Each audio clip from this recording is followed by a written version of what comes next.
From WDAZ News in Grand Forks, Kevin Dean, meteorologist John Wheeler, and Pat Sweeney Sports.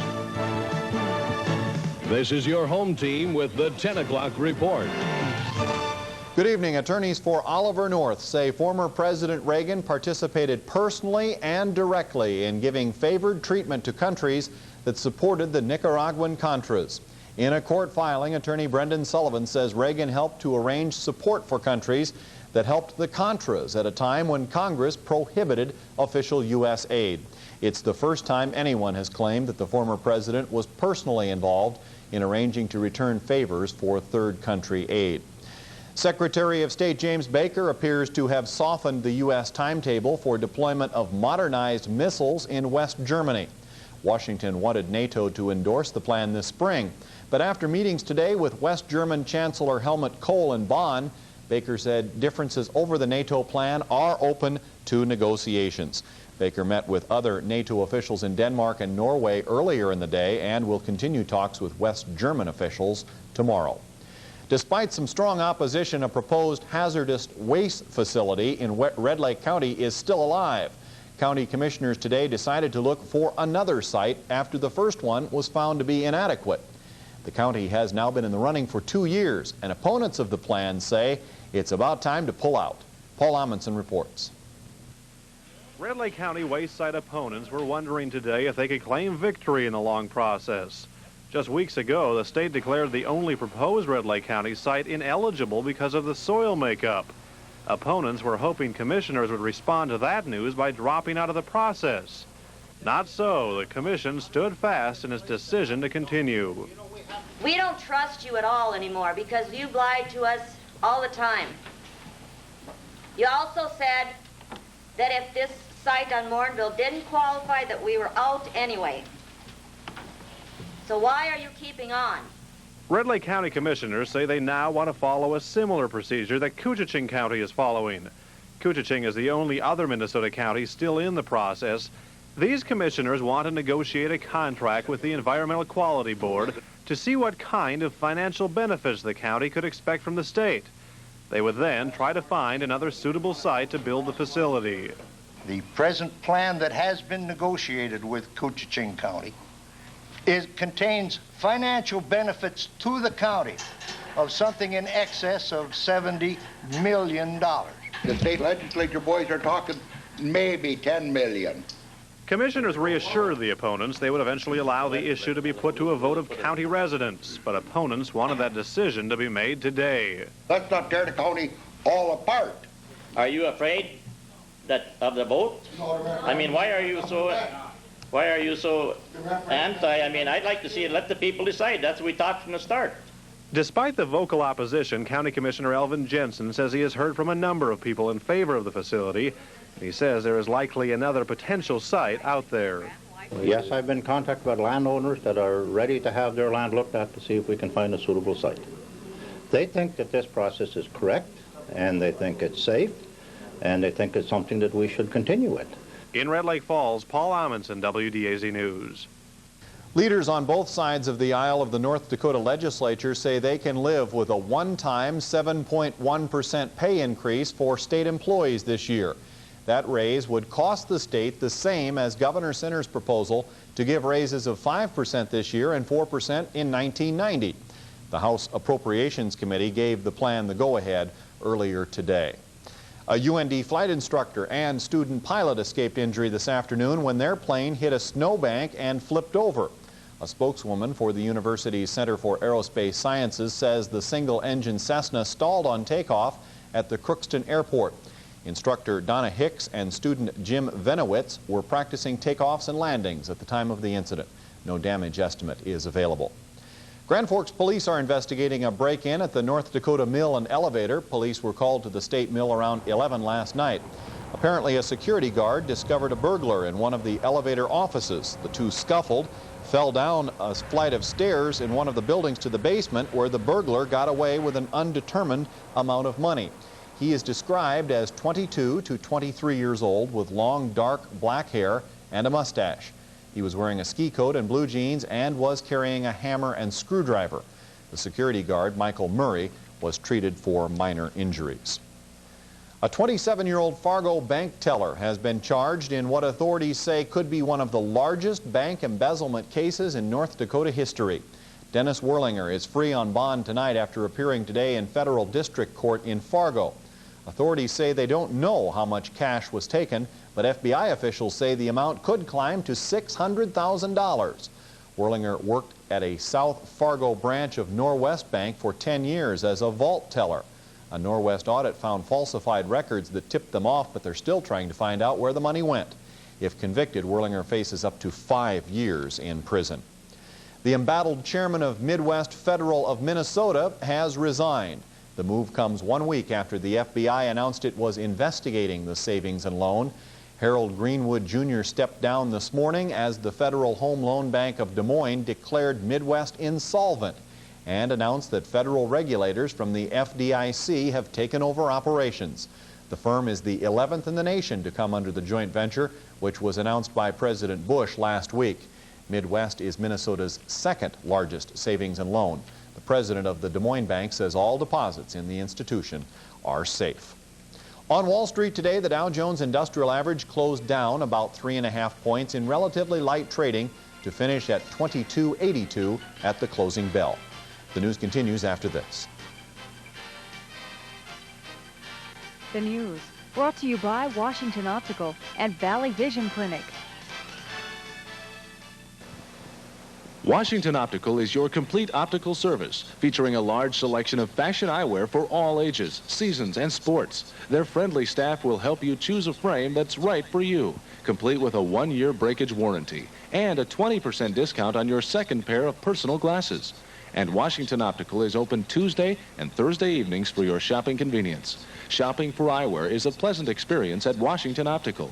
Washington Optical, working to make the world a better place to see. As Valentine's Day approaches, what better time to think about candy, particularly that made at a local candy store that has become legendary in our area. Tonight, Terry Doolum takes us on a tour of Widman's Candy Store in Grand Forks and talks with the man who's been running it for most of his adult life. It may be best known as the birthplace of chocolate-covered potato chips, chippers, also chocolate pizzas, chocolate hockey pucks, and just about anything else chocolate-covered. All of it homemade. We use pure chocolate. You know, no preservatives, no nothing. It's just, that's why it's so good. And in our candy, we use pure butter. We don't deviate, you know. And that's the idea. And a fair price, you know, a fair price. The store is run by George Widman and his wife Betty, who is hiding in the kitchen right now. George's father was a candy maker before him, his father before him. Several fourth-generation children are also involved in the family business in Grand Forks, Fargo, and Crookston. Is that the largest you have of the chippers? And talk about customer loyalty. Talk to Roy Bakken, who's been a Widman's customer for at least 40 years. You've been coming in that long? Well, ever since all my married life, yeah. Ray Turney's been a customer that long, too. Good candy.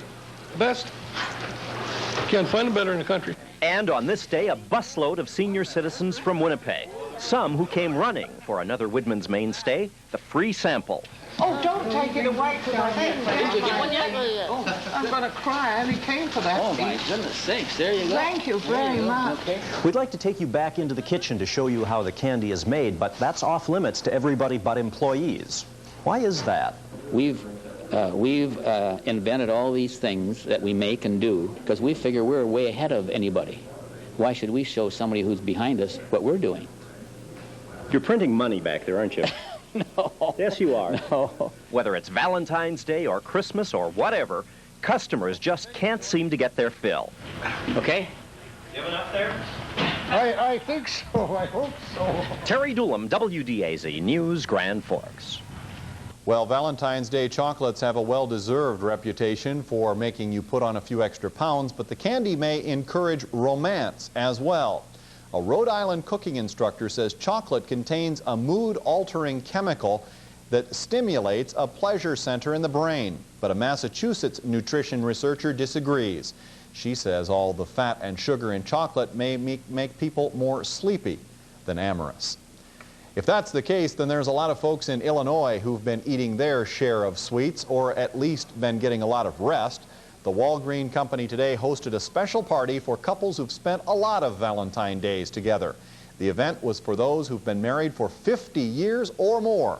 Those attending enjoyed refreshments, music, and of course, chocolate Valentine hearts.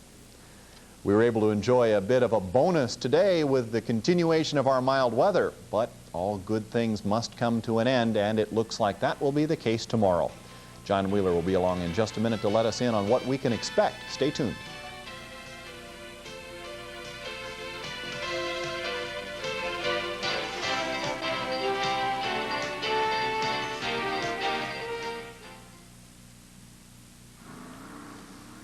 Listen to how farmers use Eradicane that make it just as easy to work with as Dual or Lasso. Bennett? I applied Eradicane with 28% nitrogen and made 2 passes with the field cultivator. The performance was just unbelievable, and it worked much better than the Dual I incorporated.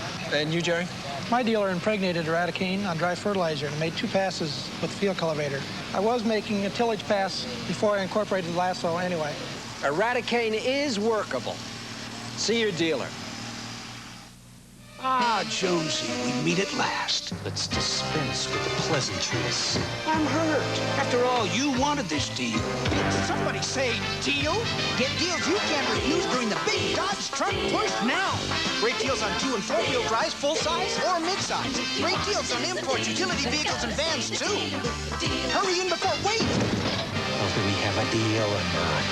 Did somebody say deal? With this cashback? A little nut. Can I help you? Yeah, I'd like a spare moment, 2 hours to catch up, and 10 seconds to go. Wouldn't it be nice if you could actually buy time? Just give me a minute, would you? Well, you can buy time. Extra working time with mobile phone service from USWest Cellular. Excuse me, can I get a couple of extra days? Mobile phone service. What you're really buying is time. Could I have till tomorrow morning? USWest Cellular. At Case IH, we care about the equipment you operate. The longer it lasts, the better for all of us. That's why we developed our lubricants in 1971. Your engines have changed since then, so has our oil. Case IH #1 diesel engine oil protects better test after test. Its specific formulation exceeds the minimum API-CE classification. Your local Case IH dealer is now offering special prices on Case IH #1 oil and selected filters. Save now on the best engine protection available only from Case IH. Good evening. Satellite movie of the last 12 hours showing a very strong jet stream moving down through the southern part of the Pacific Ocean, up across old Mexico and into the southeastern U.S., which, by the way, this area, the Ohio River Valley, the Tennessee River Valley, just getting dumped on with rain right now. It's pretty good news in the long run because they've been pretty dry, although some areas have really had excessive rainfall. But the good news nationwide with this type of a flow pattern is that this very strong subtropical jet stream is something that has not developed in either of the past 2 springs, at least not for any significant amount of time. It has developed, but it's been a little bit further south. We've got this big ridge of high pressure now over Florida in the upper atmosphere, which at least right now is taking this strong subtropical jet stream and sending it up into the middle part of the country. And as spring moves on, if this pattern maintains itself, this will continue moving northward. And like I say, if the pattern holds, then that would perhaps give us spring rains, which is something that we haven't had around here for a couple of years. That's not a promise because the pattern could fall apart. But at least right now, things do look fairly encouraging. Now, as far as precipitation goes, right now we're in the fairly weak part of the polar jet stream, and things are fairly dry around here. Just a trace of snow today at Grand Forks. 23 degrees was our high. That will be cooling down the next couple of days. I'll tell you how much in just a bit. Devil's Lake, a high of only 19. There's Grafton and Winnipeg, highs in the 20s today. Thief River Falls, Warroad, and Bemidji both reporting snow, but I could not get an official amount. International Falls, a high of 28 degrees. 26 degrees with a trace of moisture. Other reports from Minot, Bismarck, Jamestown. Sioux Falls did have an inch of snow overnight, high of 31 today. And today in Detroit Lakes, it was 20. Fargo, just a trace. They did get some snow in Duluth, about an inch and about 3 inches down in the Twin Cities area. New Effington in northeastern South Dakota, they reported 7 inches of snow this morning. For the worst weather, well, I don't know if it's necessarily the worst, but certainly the most unusual weather tonight. That award's going to have to go down to Paducah, Kentucky. They've had almost 5 inches of rain in the last 24 hours with some lowland flooding. In fact, all of Kentucky is under a flash flood watch for tonight. Lots of rainfall throughout this entire region because of that strong subtropical jet stream, again providing a lot of moisture to those folks. Meanwhile, around our own region, you can see just a series of dry cold fronts moving out of the north. Look at the forecast map for tomorrow, showing the next front moving down, perhaps a little bit of very light snow. Most of the precipitation, again, from Texas up into the northeast. There may be some heavy snow in northern New England, but most of this is just going to be showers and thunderstorms. How cold is it going to get? Here's the center of that cold air. The mid-afternoon readings well below zero up there. But we do have February sunshine. The sun's higher in the sky than it's been the last couple of months. And so as this air mass moves southward, it should become moderated a bit. Still, we're going to cool down. And I'll tell you how much colder we're going to get right after this.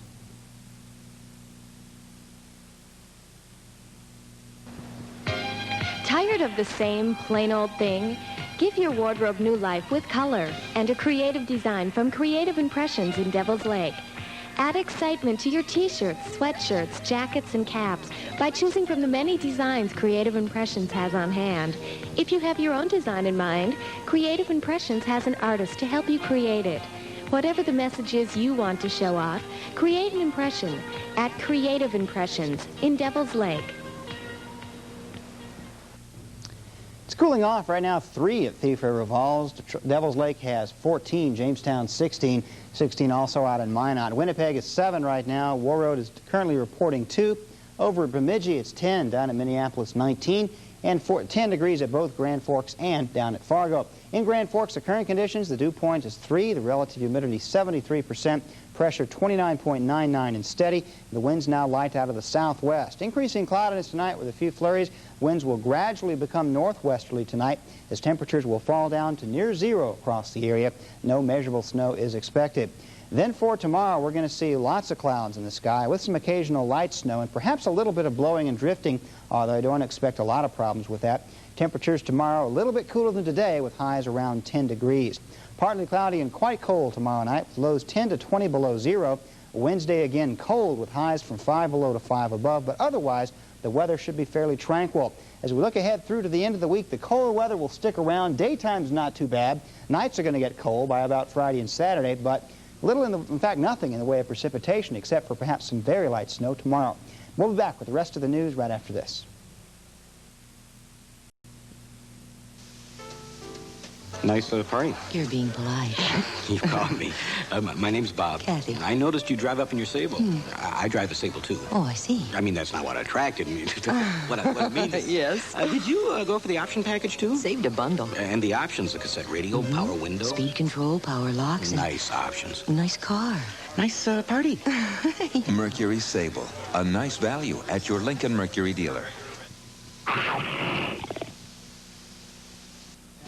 We're America's second largest seed company because we're doing it right through research. Doing it right. Doing it right.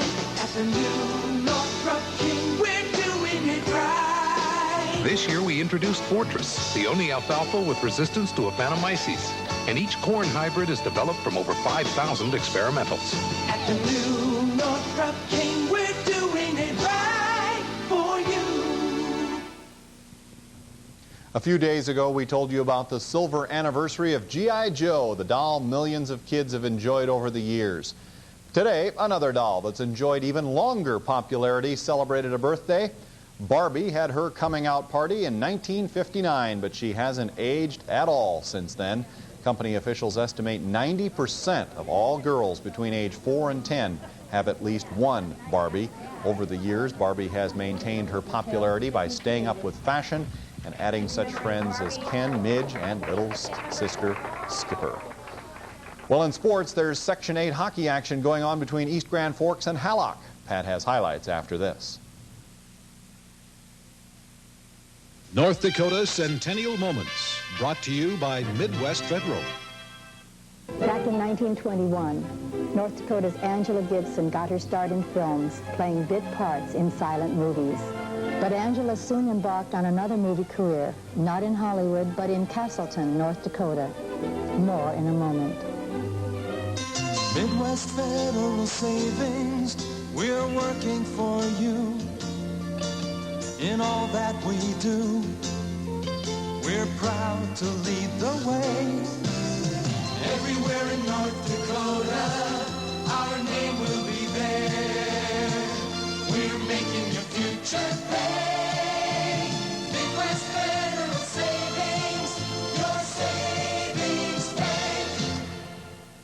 Angela Gibson became the star and director of her own silent comedies. Angela made her movies in Castleton.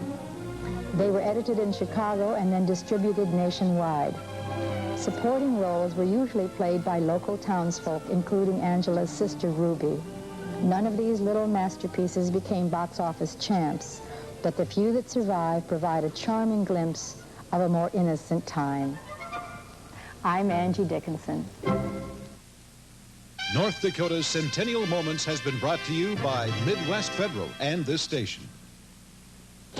Have I got a deal for you? Buy a sleek new Cutlass Supreme by February 28th and get $500 back from Olds, plus a year's supply of Amoco gasoline at no extra charge. That's a deal even my dad couldn't pass up. This is not your father's Oldsmobile. I'll trade you the Cutlass Supreme, the cash, and all that gasoline for what's behind door number 1. No deal, Dad. This is the new generation of Olds. Amoco gasoline for a year, plus cash back. See your Valley Olds family now. For over 10 years, Hoelon has been helping put bread on the tables of the world, and especially on the tables of wheat and barley growers, along with pasta and pizza and cakes. Growers' continuing efforts to cut costs and increase yields have resulted in Hoelon 3EC herbicide becoming their #1 choice. Because when all's said and done, growers know that Hoelon helped them put a little more bread on the table.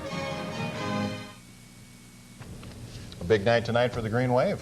Yes, in hockey. And the big Section 8 tournament is coming up at the Eastside Civic Center, and East Grand Forks has made it to the Final 8 of Section 8. The Wave downed Hallock 4-1 tonight and will now play host to Moorhead Friday at 9. A homecoming of sorts for Hallock coach Kerry Strandell.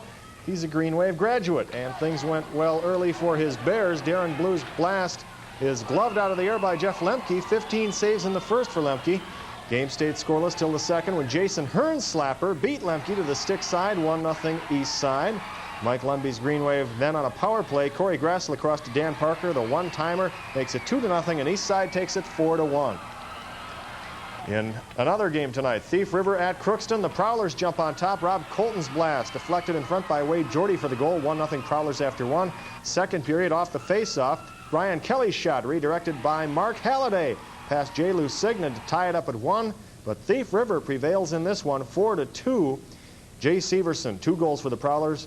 Thief will now play Fergus Saturday at 6:30 in East Grand Forks. In the South subsection games tonight, Bemidji over Detroit Lakes, and Brainerd leads Alexandria. North Dakota tonight, Jamestown 3-2 in OT over Devils Lake. Pro hockey now, the Jets rallied from a 2-0 deficit to tie the Wings in Detroit 2-2. Steve Yzerman puts Detroit ahead 2-0 on a penalty shot in the first period, beating new Jets goalie Bob Essenza to the glove side. But the Jets tied it on a second period power play goal. Dave Ellis' shot, tipped in by Thomas Steen for his 20th, and that's how it ends, a 2-all tie. Quebec 3, Montreal 2, New Jersey 8-1 on top of Toronto, and one WCHA game tonight, the first of 2. Wisconsin leads Northern Michigan in the third period. Wisconsin started the night tied for third place with the Sioux. That series wraps up tomorrow. And UND winger Brent Bobick will miss the final regular season series at Northern Michigan this weekend. Bobick is on crutches after suffering a contusion on his right thigh Saturday against Minnesota. Bobick hopes to be available for the playoffs, but he says he may miss the first round. Back with basketball, but first here's the latest North Dakota Class B boys poll.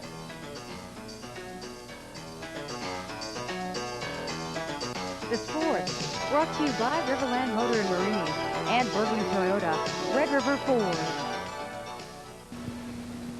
Hi, I'm Mike Carl, owner of Riverland Motor and Marine, and this is Tony Singer, our service manager, inviting you to stop in and check out our selection of new 1989 model boats. We carry Rhinell, Tuffy, Alumacraft, and Sun Patio pontoons powered by Mariner engines. Our staff of certified mechanics can work on all brands of marine engines. Make an appointment now and get your boat ready for spring. For the best selection and service, stop in and see us at Riverland Motor and Marine, Highway 220 North, East Grand Forks. Diamond Days, the hottest sale in the cold of winter, happening now at Red River Ford. Register for a free chance to dip for diamonds. And with a purchase of $1,500 or more, you go to the mine. Finance rates as low as 4.9%. Coke and Brats, 50 cents. Follow our ads in the Herald. Everything you're seeing, hearing, and reading is true. Diamond Days, the chance to drive the car you want. And you could win a diamond for your sweetheart for Valentine's at Red River Ford. Red River won on the road in boys basketball tonight, dumping Shanley 76-66. Rory Johnson high for Red River with 25 points, 3 of them right here. But Rick Helling, formerly of Dakota, topped all scores with 31. Helling is going to UND for football next year, as is Red River's Jason Headley. He tips in 2 of his 12, and Red River takes it by 10. Valley City, a 10-point winner over Grafton, and Devils Lake Shades Rugby. Class B, Cavalier wins by 19, Thompson by 12, Bisbee-Eglin wins big, Prairie NDSD a big winner, leads by 6, Fordville Lankin trounces Michigan, Fort Totten over Cheyenne, Hope by 14, Esmond downs Towner. Minnesota scores in boys play. It was Gary beating Fisher, Hallock by 22, Tri-County wins. So does Fertile Beltrame. Ada Borup defeats Crookston. More North Dakota Class B scores. Fessenden over Anamoose. Mac Villanetta by 2. Border Races by 20. And 1 score not up. North Border 57, Minto 52. East Side may have beaten Hallock in hockey, but in girls basketball, Hallock Kennedy came back to beat the Green Wave. Senior High led as usual by Nicole Steiner with 16. Wave had a 5-point lead early on, but Hallock Kennedy rallied to go up by 5 at the half. Linda Noel paced the Wolfpack attack, getting 26 points, almost half of the output of her team, in a 53-48 win over the Wave. Sacred Heart beats Valley North, Middle River by 6. Argyle loses its first game of the year after 18 wins. Hillary Haas leads Crookston with 19 points. Roseau by 20. Grigla Goodridge nips Red Lake Falls. Stephen downs Warren. Men's basketball, Williston over Lake Region. Mayville State wins. Fergus defeats Northland in a scoring spree as usual there with Northland. Women's play, Lake Region wins by 2, Mayville State by 1, and Fergus topples Northland. Major college men's basketball, Georgetown defeats Syracuse. West Virginia by 8, and Iowa leads Ohio State second half. High school wrestling, 1 score, Central 32-20 at Fargo South. And now it's time for the feature that's ruined the sleeping habits of viewers throughout North Dakota, Minnesota, and Manitoba. Channel 8's exclusive Sports Minuses. We always try to bring you the up-and-coming sports. Here's one sure to have possibilities in the pro ranks. Wrestling in Jello, including masked men, and not even the referees are safe. Maybe they'll call it the JWA. A sensational save by the Suns' Kevin Johnson leads to a basket by Mark West. And don't blink or you'll miss the fake by Detroit's Michael Williams. What happens in Dallas when the shot clock goes out? You just send a guy up to fix it, and then you just work around him and keep playing the game. The world's fastest talker has to be Penguins announcer Mike Lang. Listen to this, 11 seconds, 51 words. Lemieux down the right side, how to be, trying to get in. He wards him off with a great check, moves in on Hextall, trying to shoot it, he hit the post, rebound. Barbieri scores the short-handed goal, and the Penguins lead 3-1. Oh, I'll be cow-kicked. Cow-kicked? No! And Lee Bonet may have retired as UND Sports Information Director, but he's still making plays in the seats. And Lee, how about those hockey fans? Only 1 cup and no animals thrown on the ice during the Gopher Series. That's more like it. Don't forget to slide in for the next edition of Sports Minuses. You'd do that, wouldn't you? You bet your baby blue eyes we would. My eyes are green, for the record. Mm-hmm. And just like your coat. Well, right. And, you know, there were still a few cup throwers at the series last weekend.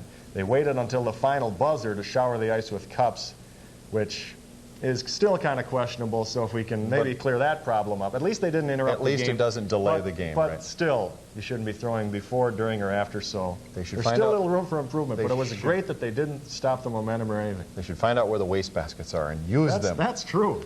Maybe that's the idea. Put a few waste baskets in the seats. That's right. What is it? Don't pollute. Give a hoot, don't pollute. It's kind of like that. Don't pollute the ice either. Okay. Woodsy Owl. Yeah, that's right. That's right. Thank you for helping me out, and thank you for being with us tonight. That's our report. Good night.